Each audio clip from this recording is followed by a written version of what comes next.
అమరావతిలో బసవతారకం క్యాన్సర్ ఆసుపత్రి నిర్మాణ పనులు వేగవంతంగా జరుగుతున్నాయి. ఆసుపత్రి నిర్మాణ పనుల్ని ఎమ్మెల్యే బాలకృష్ణ పరిశీలించారు.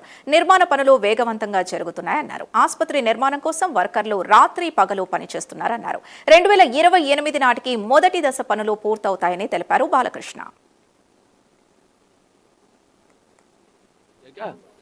దాని తర్వాత సివిల్ వర్క్ స్టార్ట్ చేసేసుకుని మెయిన్గా మనకి వర్షాలు పడే లోపు పనులు పూర్తవ్వాలి. ముందు పూర్తి చేసేసుకుని తర్వాత మేము రెడీగా ఉంటాం.